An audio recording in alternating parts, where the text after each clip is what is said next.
Here we go, Mr. Holtz. Oh my goodness!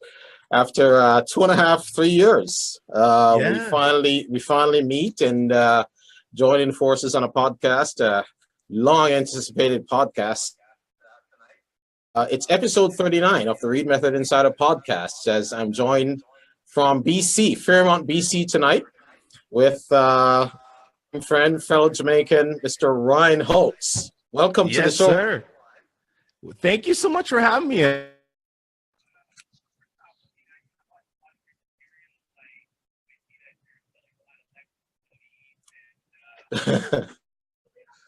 I admire the fact that a silver fox, aka Denzel Washington, aka Jamaican, aka a white collared shirt, only three-tone suit wearing. I mean, he's wearing either a black, a dark blue, navy blue, Yeah, maybe today it's a navy blue suit.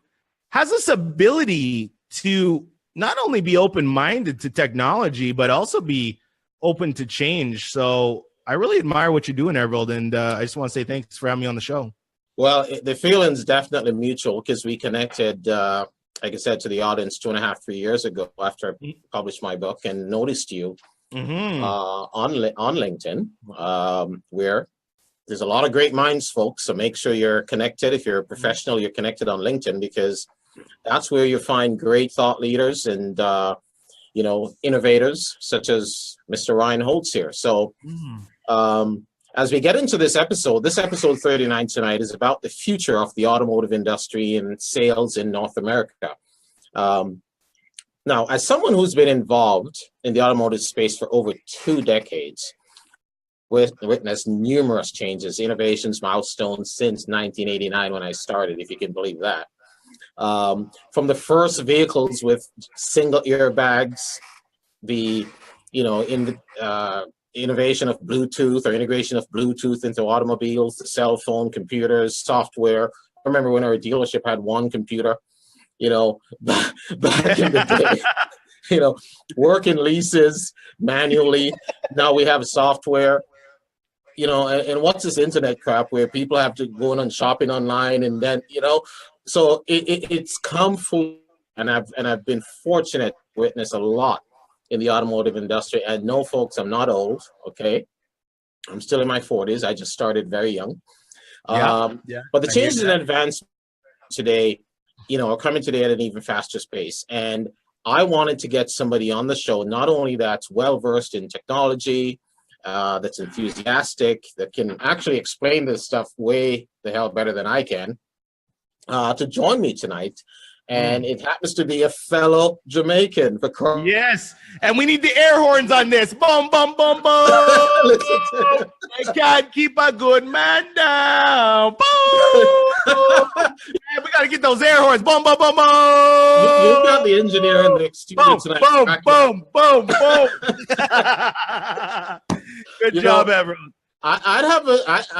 You're making it sound like I'm the one that grew up in Jamaica, for crying out loud.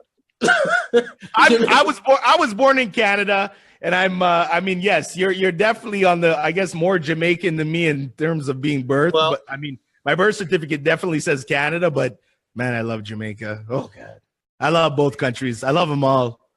Amazing. Yes. Well, you're certainly more culturally, fit than I am right now. So wow. I love having you on the show. I mean, we were anticipating this, the engineer and I, for the last little bit. So, folks, our special guest tonight, internationally recognized marketer, social media expert, and renowned keynote speaker. Having found great success role of marketing and the internet as a director at Zender Ford, he has formed his own company and now specializes as a trainer, public speaker, and overall marketing force. Known for his open-minded and energetic, as you can see, just do it attitude, he now reached beyond field as he's continuously sought out by professionals in the industries like construction, healthcare, real estate, to help them achieve their sales and marketing goals. Some of his highlights, this one I found incredible. His recent success includes negotiating an exclusive agreement with the Motor Vehicle Dealers Association of Alberta to promote social media digital training to all 350 plus Alberta dealerships and securing the Edmonton Realtors Association marketing workshops for all its realtors.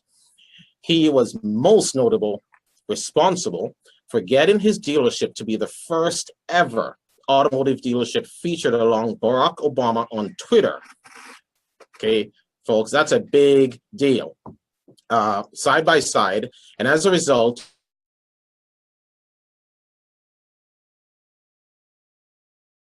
as a guest. We actually just finished with a guest from San Francisco just before this. So this is also fitting, and I'm so proud to be connected with you, Ryan, and welcome to the show again. Thank you so much. I really appreciate that, Everald. It's been that biography is so out of date. I need to update it. There's so many great things going on. I think we have to start off the show with a good quote. I had a guest on my show, and I just found him to be a very humanitarian, but he basically said, stand in service of others by living your authentic truth. He says, I may not climb my ladder as quickly as someone else, but my ladder is also not built on unsteady backs with knives in them. If I have to intentionally hurt another being to get ahead, well, I just have to roll my...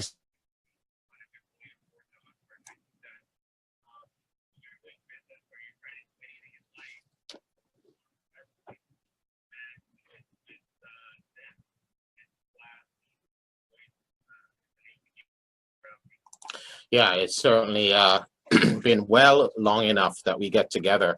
So although we're having on the Facebook side a little bit of technical glitches with the video, with the internet, the audio section of the podcast is recording just great. So there you are. I see you. So my friend, where do we start? Because I'm not right. This is certainly going to be a unique one. Absolutely.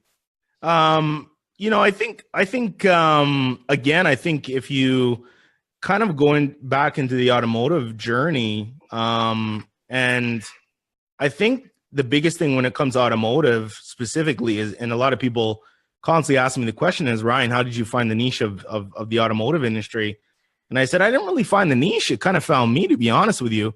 But, I'm 34 years old. I just turned 34 a few days ago. And, I started my first company when I was 24 years old and sold that company when I was 27 years old. And then basically fumbled my thumbs for a year and decided what I wanted to do with my life. And at 28, basically responded to a crappy little job ad on Kijiji that was for like a marketing and internet director or digital marketer at a small dealership. And I remember going to my girlfriend at the time, which is now my wife, and saying, would your family respect me if I worked in the automotive industry?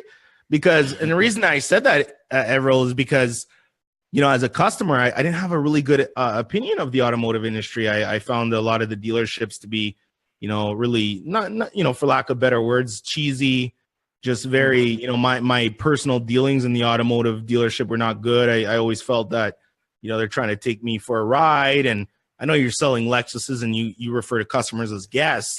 Absolutely. But, Fords and Kias and Toyotas, not to say that they're lesser of a car because I don't want to upset anybody in the community, but, if you ask the general, consumer out walking about what their impression is of a dealership, it's usually not good.